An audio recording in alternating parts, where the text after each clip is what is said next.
Addition substitution दोनों मिलेंगे आप अगले चैप्टर जब हम स्टार्ट करेंगे तो और भी डिटेल है। अभी यहाँ पर सिर्फ आपको टाइप ऑफ रिएक्शन आइडेंटिफाई करना है। इतना ही है कि आपको पता लग जाए कि भाई ये इस टाइप की रिएक्शन है, यहाँ पर ये चीज होगा। एडिशन मतलब कि यहाँ पर कुछ ऐड होगा, यहाँ पर कुछ सब्स्टिट्यूट होगा। कंडेंसेशन भी एक तरह से एडिशन ही होता है, पर एडिशन से ये डिफरेंट कैसे होता है कि नॉर्मली हम एडिशन का मतलब लेते हैं कि जिसमें ऑर्गेनिक में इनऑर्गेनिक कंबाइंड होता है, तो उसे एडिशन कहा जाता है।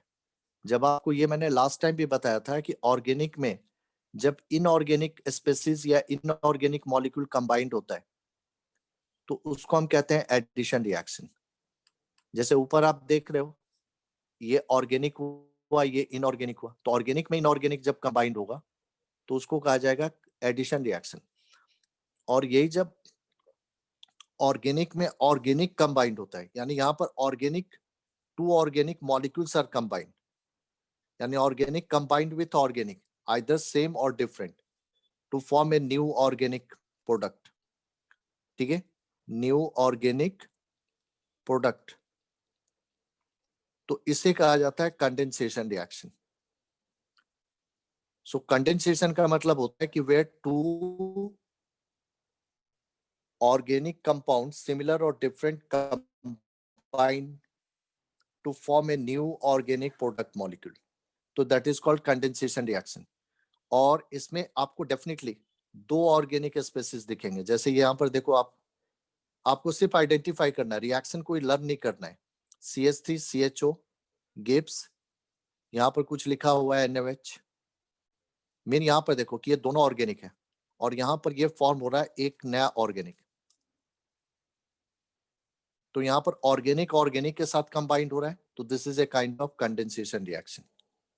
सो कंडेंसेशन की सिंपल डेफिनेशन है कि reaction in which two organic compounds same और different combine in presence of a inorganic species. ये सिर्फ हेल्प करती है इन दोनों को कंबाइंड होने में।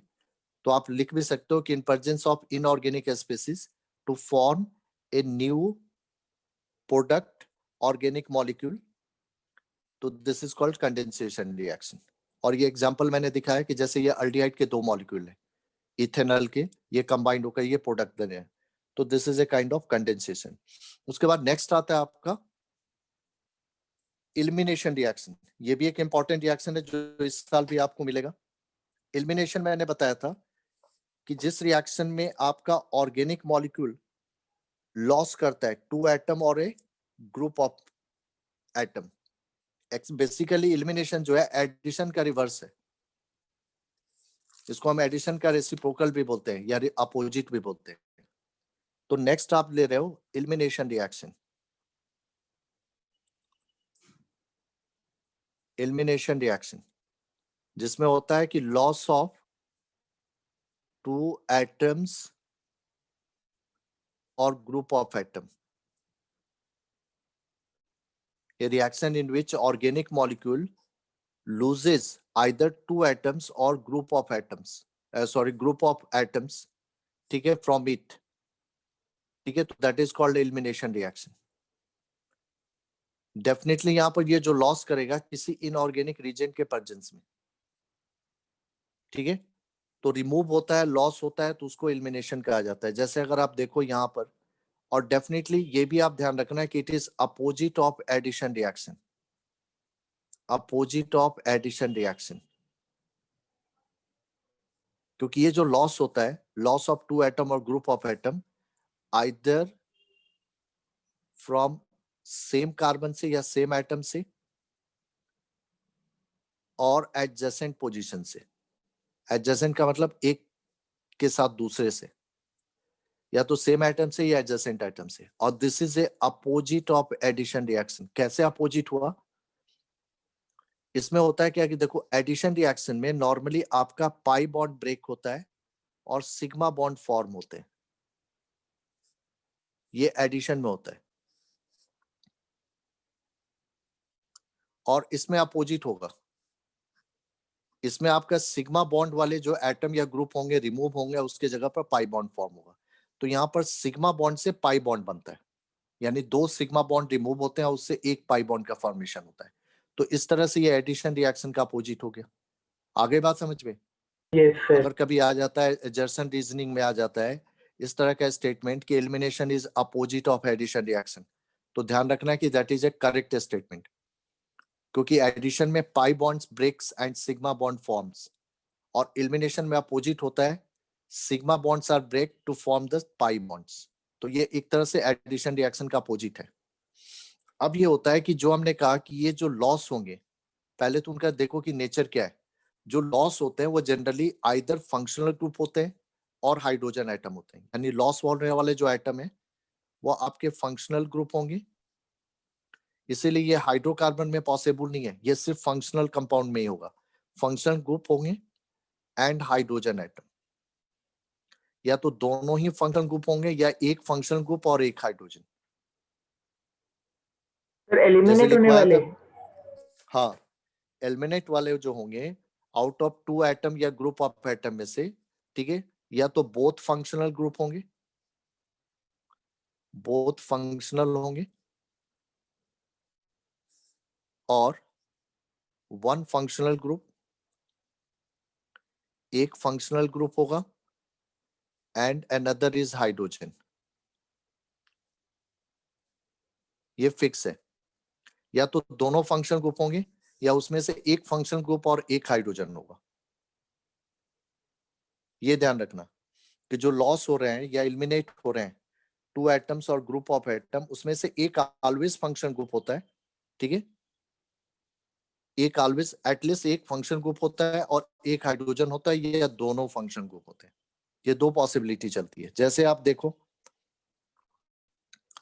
मैक्सिमम केसेस में वन फंक्शन ग्रुप होता है और दूसरा हाइड्रोजन होता है, बट कुछ केसेस में आपके दोनों फंक्शन ग्रुप भी होते हैं। ये भी मैं आपको एग्जांपल दिखाऊंगा। जैसे देखो आप पढ़े तो ये देखो कि टाइप ऑफ एलिमिनेशन, अब यहाँ पर जो टाइप बनाया गया है वो अटैकिंग रीजन के बेस पर नहीं, पोजीशन के बेस पर। पोजीशन कैसे कि ये मैंने आपको बताया था कि आपके ऑर्गेनिक कंपाउंड में कार्बन चेन होती है और उन कार्बन चेन में से किसी एक कार्बन पर आपका फंक्शनल ग्रुप लिंक होता है। तो फंक्शनल ग्रुप जिस कार्बन पे लिंक होता है उसको हम अल्फा कार्बन कहते हैं। अल्फा कार्बन के नेक्स्ट वाले कार्बन को बीटा कहा जाता है और बीटा के नेक्स्ट वाले को गामा कहा जाता है। ये कार्बन चेन में जो कार्बन एटम होते हैं उनकी नेमिंग की गई है alpha beta gamma. So alpha carbon means the carbon to which alpha and gamma means that is next to gamma। तो यहाँ पर 3 तरह के एलिमिनेशन बनते हैं। एक होता है अल्फा एलिमिनेशन, का मतलब होता है कि जहां पर बोथ आर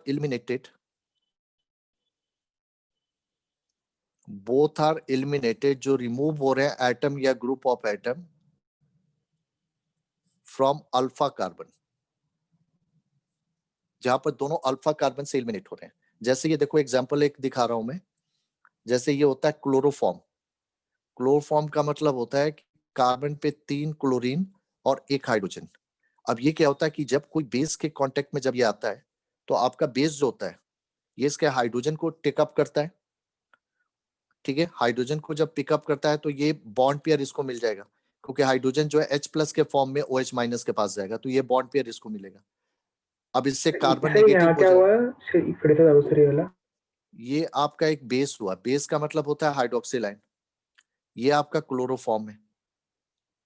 क्लोरोफॉर्म सुना है ना, जिसको सुंघा के लोग किडनैपिंग कर लेते हैं, बेहोश कर देते हैं, यस सर, ठीक है। CHCl3 होता है, ठीक है। ट्राइक्लोरोमीथेन होता है, इसका कॉमन नेम है क्लोरोफॉर्म। अब इस पर क्या होता है कि जब कोई बेस के कांटेक्ट में आता है तो बेस इस कार्बन से लिंक हाइड्रोजन को लेता है, यानी इसके इन्फ्लुएंस से CH बॉन्ड ब्रेक होता है। तो OH- को H+ चाहिए, तो H यहाँ से बॉन्ड पेयर कार्बन को दे के जाता है, निकल जाता है, जिससे ये न्यूट्रल वाटर बन जाएगा। और ये इस केस में क्या होता है कि यहाँ से जब ये बॉन्ड पेयर कार्बन को मिलेगा तो ये नेगेटिव हो जाएगा। अब उस नेगेटिव को न्यूट्रलाइज करने के लिए क्लोरीन जो होता है ये बॉन्ड पेयर लेकर रिमूव हो जाता है। मतलब 2 एटम जो रिमूव हो रहे हैं, देखो क्लोरीन फंक्शनल ग्रुप है यहाँ पर, ये जिस पे लिंक है वो अल्फा है, तो अल्फा से ही क्लोरीन भी निकला, हाइड्रोजन भी निकला, यानी दोनों अल्फा कार्बन से निकल रहे हैं, ठीक है। इससे क्या होता है कि ये बाद में बन जाता है CCl2, ठीक है। और यहाँ पर CCl2 प्लस वाटर बनता है, ये अदर प्रोडक्ट होता है, और एक Cl माइनस आता है।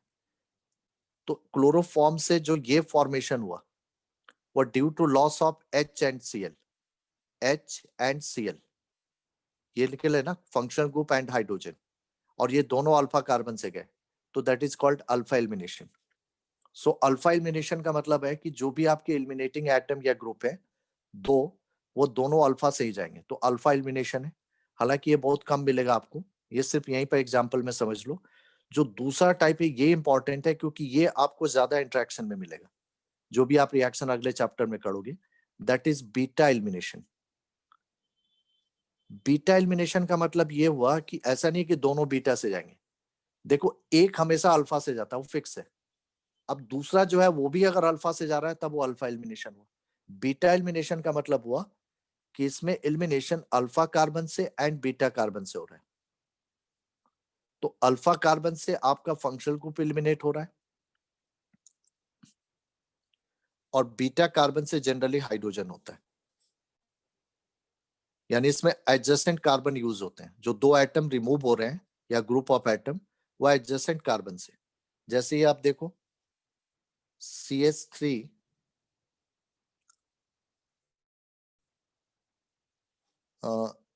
CH2 Cl, ठीक है, और ये इंट्रैक्ट जब होता है अल्कोहलिक KOH से, यानी KOH का अल्कोहल में बनाया हुआ सॉल्यूशन। अब इस रिएक्शन के बाद देखो क्या होता है, जब ये इंट्रैक्ट होता है तो यहाँ से ये H निकलता है और Cl निकलता है। देखो Cl जिस कार्बन पे लिंक है वो अल्फा, और हाइड्रोजन जिससे निकल रहा है वो बीटा, तो ये अल्फा बीटा एलिमिनेशन हुआ, जिसको सिंपली बीटा एलिमिनेशन कहते हैं। अब जब ये निकलेंगे तो ये दो सिग्मा बॉन्ड फॉर्म करेंगे, ये दो सिग्मा बॉन्ड ब्रेक होगा, ये बॉन्ड पेयर लेके जाएगा, ये इसको दे के जाएगा, तो ये अपना इसके साथ शेयर कर लेगा। तो इससे क्या होगा कि इन दोनों कार्बन में एक एक्स्ट्रा बॉन्ड बन गया, यानी पाई बॉन्ड का फॉर्मेशन हो गया। तो यही देखो मैंने बताया था कि एलिमिनेशन में जनरली पाई बॉन्ड फॉर्म होता है, और ये एडिशन का अपोजिट होता है। यहाँ से जो H और Cl निकले वो KOH के साथ इंटरेक्ट होकर KCl प्लस वाटर में चले जाएंगे, क्योंकि यहाँ से H पॉजिटिव निकलेगा, Cl नेगेटिव, तो H पॉजिटिव OH माइनस के पास चला जाएगा, क्योंकि ये K प्लस है, OH माइनस है, ठीक है। तो ये आपके साइड प्रोडक्ट बन जाएंगे। अब ये ऑर्गेनिक मॉलिक्यूल जब इसमें कन्वर्ट हुआ तो इसमें से दो एटम लॉस हुए, तो दिस इज, और ये लॉस दो एडजेसेंट कार्बन से हुए, तो इसको कहते हैं हम लोग बीटा एलिमिनेशन। क्लियर है बेटा? Yes sir. और भी एक एग्जांपल देखो आप, जैसे CH3 CHOH CH3, ठीक है, यहाँ पर हमने H2SO4 लिखा, और अब यहाँ पर देखो आप ध्यान से प्रोडक्ट क्या बन रहा है। जहां पर भी आपको न्यू पाई बॉन्ड फॉर्म होता हुआ दिखे, यहाँ पर देखो ऑब्वियसली यहाँ से OH हटा, यहाँ से H हटा, एक पाई बॉन्ड आ गया, तो इसका मतलब ये बीटा एलिमिनेशन है, क्योंकि ये अल्फा है ये बीटा है। तो इस तरह अगर एलिमिनेशन एडजेसेंट पोजीशंस हो रहा है तो उसी को बीटा एलिमिनेशन कहा जाता है। तो बीटा एलिमिनेशन में पाई बॉन्ड फॉर्म होता है। अब एक बचा गामा एलिमिनेशन। तो गामा एलिमिनेशन के लिए मैंने आपको बताया था कि यानी एक अल्फा से और एक गामा से। लास्ट जो है गामा एलिमिनेशन, ये भी बहुत कम मिलेगा आपको, ज्यादातर बीटा एलिमिनेशन ही मिलेंगे। यहाँ पर क्या होता है कि यहाँ पर दो कार्बन इन्वॉल्व होंगे, अल्फा एंड गामा कार्बन, ठीक है। इस केस में ज्यादातर होता है कि इस केस में ये केस बनेगा जहां पर दोनों फंक्शनल ग्रुप ही एलिमिनेट होंगे। यहाँ पर हाइड्रोजन नहीं होगा, फंक्शनल ग्रुप होंगे, यानी यहां से भी फंक्शनल ग्रुप, यहां से भी, ठीक है। जैसे आप देखो CH2Br CH2 CH2Br, और यहां पर रिएक्शन दिखाया हुआ है कि जिंक के साथ हीट किया गया। अब ध्यान से देखो, किसी एक को ले लो, Br आपका फंक्शन ग्रुप, ये अल्फा हुआ, ये बीटा हुआ, ये गामा हुआ।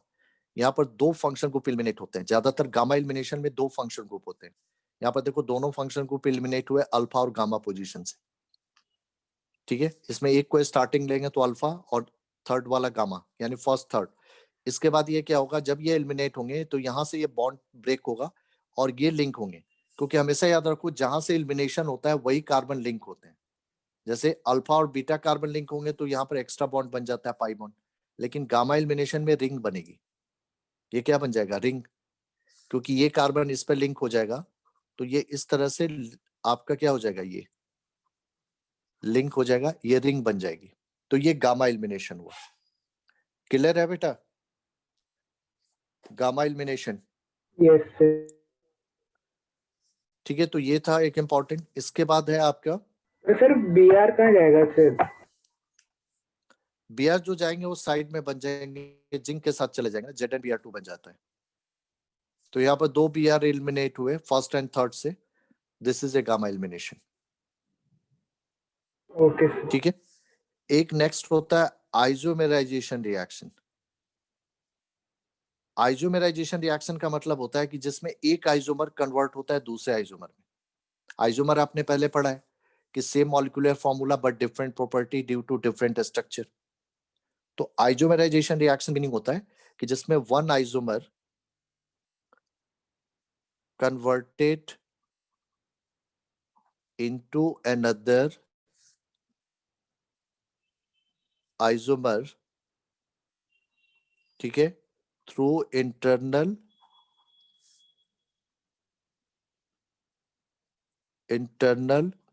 rearrangement of atoms। Internally molecule जो होता है एटम को रीअरेंज करके एक आइसोमर को दूसरे आइसोमर में जब कन्वर्ट करता है तो उस रिएक्शन को आइसोमेराइजेशन रिएक्शन कहते हैं।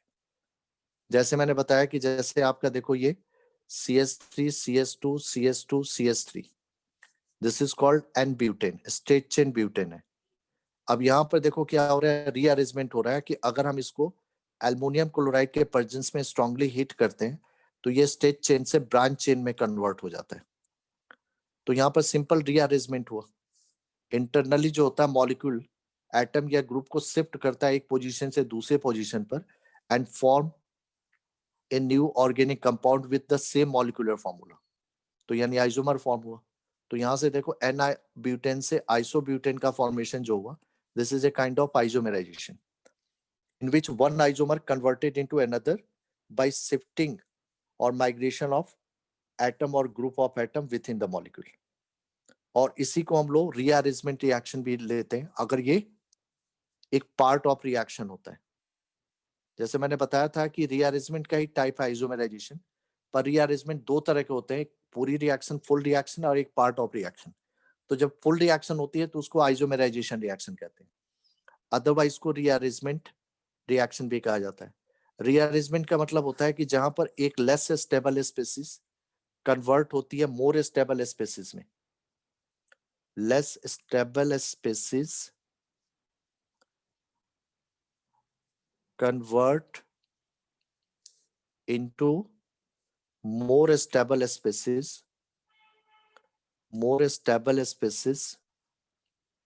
by shifting of a particular atom or group of atom, a particular atom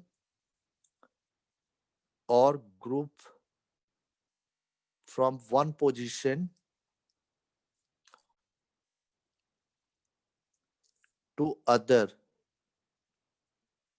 from one position to other within the molecule, तो that is called rearrangement reaction, जिसमें एक less stable species more stable species में convert होती है। ठीक है, जैसे इसका एग्जांपल दिखाया था मैंने कि अगर हम कार्बोकेटाइन लेते हैं तो carbocation are basically fragment of a organic molecule which are formed when molecule undergo cleavage of bond. ठीक है, तो क्लीवेज ऑफ बॉन्ड से मान लो कि एक पार्टिकुलर कार्बोकेटाइन बनता है।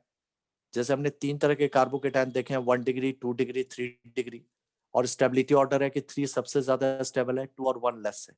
तो मान लो कि इनिशियली आपका 1 डिग्री या 2 डिग्री कार्बोकेटाइन फॉर्म हुआ और उस मॉलिक्यूल में 3 डिग्री की पॉसिबिलिटी है।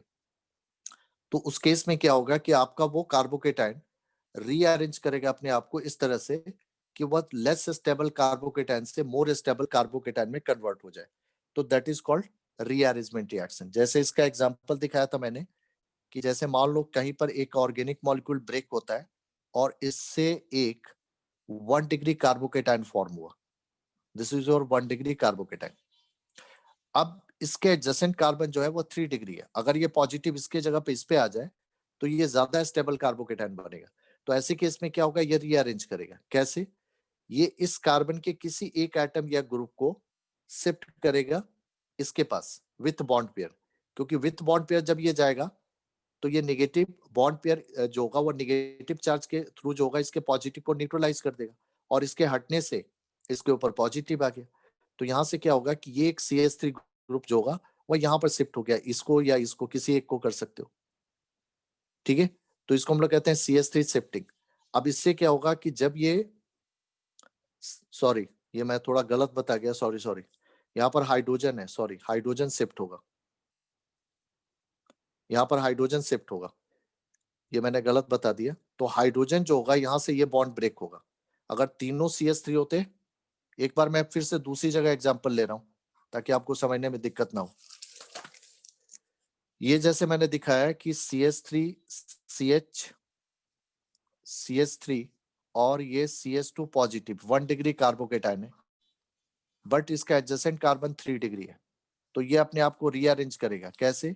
इनमें से जो स्मॉलर एटम या ग्रुप होगा उसको ये शिफ्ट कर देगा इसकी जगह पर विथ बॉन्ड पेयर, यानी ये H माइनस के फॉर्म में शिफ्ट होगा।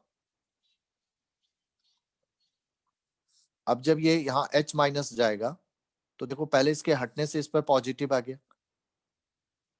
और ये CH2 पॉजिटिव CH3 बन गया न्यूट्रल। तो ये देखो 1 डिग्री से 3 डिग्री हुआ। तो ये जो कन्वर्जन हुआ इसी को रीअरेंजमेंट कहेंगे। अब आप कहोगे कि H क्यों हटा है? जनरली स्मॉलर एटम या ग्रुप हटते हैं, उसमें सबसे पहली प्रेफरेंस होती है हाइड्रोजन की। अगर ये नहीं है तब मिथाइल ग्रुप शिफ्ट होता है। अगर मान लो कि ये तीनों मिथाइल होते, थोड़ी देर के लिए ये भी एग्जाम्पल देख लो, तब तो यहाँ पर मिथाइल ग्रुप ही शिफ्ट करते। सर अब यहाँ पर बॉन्ड के शिफ्टिंग साथ की, हटा है सर हाइड्रोजन। हाँ ये H माइनस के फॉर्म में शिफ्ट हो, तभी तो यहाँ पॉजिटिव आएगा ना। पॉजिटिव कैसे बनाओगे? यस सर, जब तभी ये आप बॉन्ड पेयर लॉस कराओगे। ये मैंने दिखाया कि यहाँ H था, 2 CH3 थे, तो H को प्रीफर किया हमने, हमेशा स्मॉलर को किया जाता है। लेकिन अगर H नहीं है तो इस केस में आप बड़े जो भी ग्रुप होगा उसी को शिफ्ट करोगे। जैसे CH3 अब C पर पॉजिटिव, ये CH3 ये पूरा यहाँ पर आके लिंक हुआ तो यहाँ पर एक एक्स्ट्रा कार्बन बन जाएगा। तो ये यहाँ पर भी 1 डिग्री से 3 डिग्री में शिफ्ट हुआ। तो this is called rearrangement reaction. Clear है बेटा? Yes sir. तो ये था आपका रीअरेंजमेंट रिएक्शन। और एक लास्ट रिएक्शन हमारी बची थी, पॉलीमराइजेशन रिएक्शन। पॉलीमराइजेशन रिएक्शन में मैंने आपको बताया था कि जिस रिएक्शन में लार्ज नंबर ऑफ सिंपल और स्मॉलर मॉलिक्यूल कंबाइंड होते हैं to form a bigger molecule, तो that is called polymerization reaction. ये भी रिएक्शन ज्यादातर एल्कीन और एल्काइन देते हैं, यानी एल्कीन और एल्काइंस में ही मिलती है। जहां पर स्मॉलर एल्कीन और एल्काइन जो है large number of molecule combined होकर एक बिग ऑर्गेनिक मॉलिक्यूल बनाते हैं, दैट इज कॉल्ड पॉलीमर। जैसे n molecule of ethene combined होते हैं हाई टेम्परेचर और प्रेशर के प्रेजेंस में, और ये फॉर्म करते हैं पॉलीथीन। तो ये देखो इथीन से पॉलीथीन का बनना एक पॉलीमराइजेशन रिएक्शन है, क्योंकि पॉली का मतलब ये होता है मेनी, एन का मतलब ये 1000, 10,000 और मिलियंस ऑफ मॉलिक्यूल कंबाइंड होते हैं। ये सभी पाई बॉन्ड ब्रेक होकर एक दूसरे से लिंक होते चले जाते हैं, तो एक लॉन्गर चेन बन जाती है, और ये जो बिग मॉलिक्यूल बनता है इसी को पॉलीमर कहा जाता है। और इस टाइप के रिएक्शन को पॉलीमराइजेशन रिएक्शन कहा जाता है। तो ये था पॉलीमराइजेशन रिएक्शन, ठीक है। तो ये था हमारी टाइप ऑफ रिएक्शन।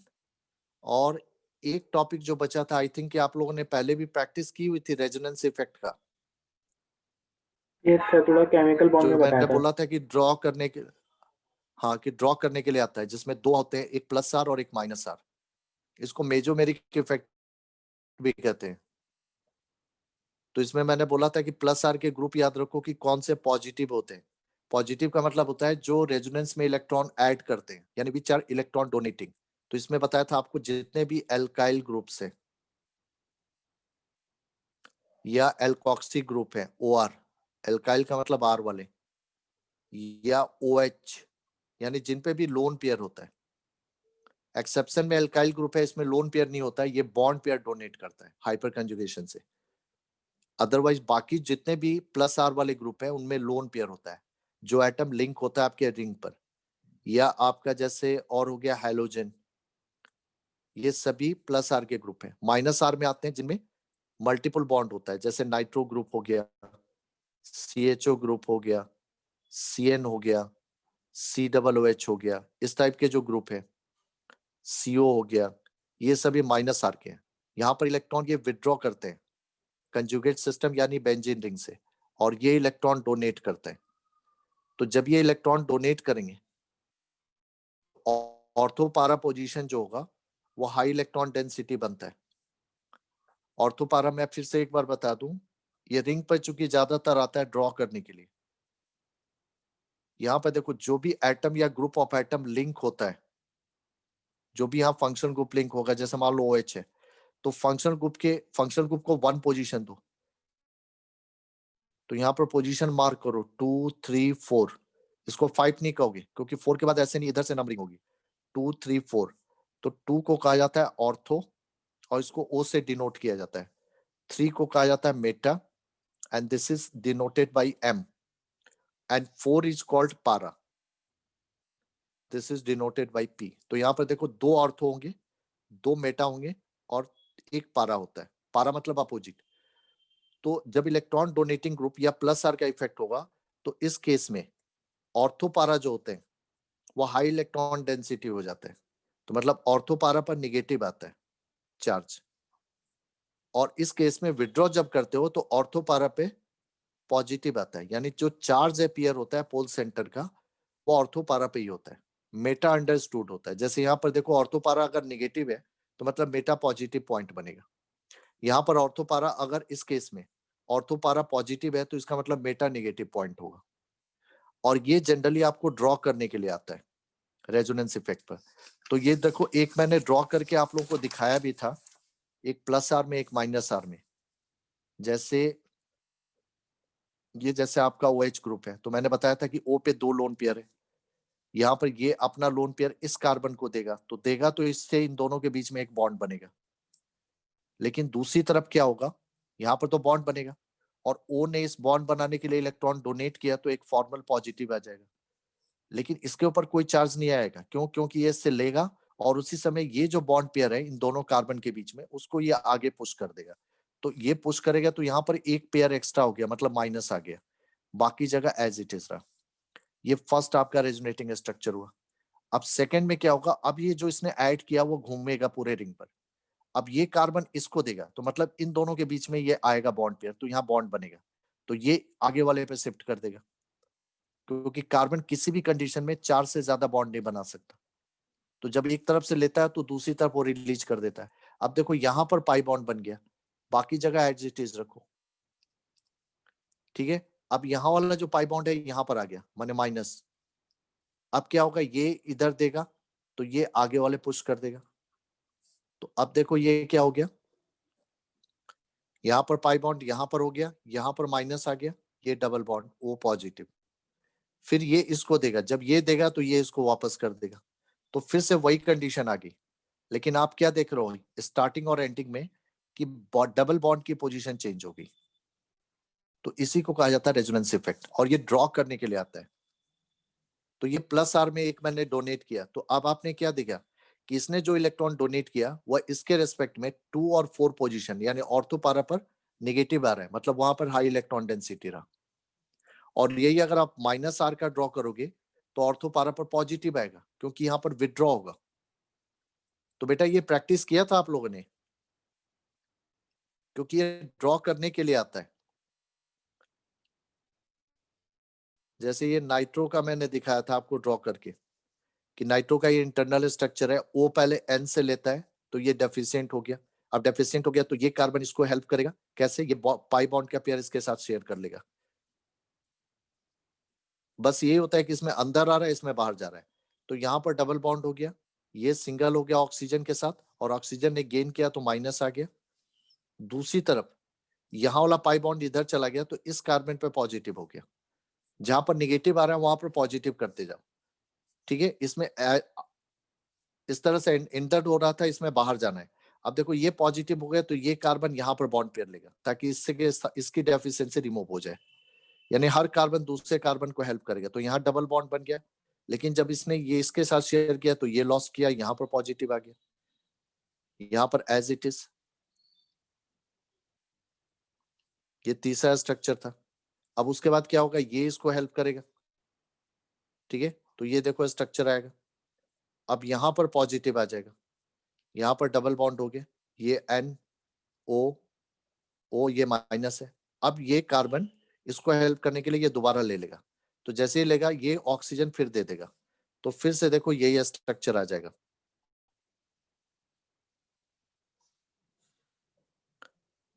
यस बेटा, क्लियर है? Yes sir.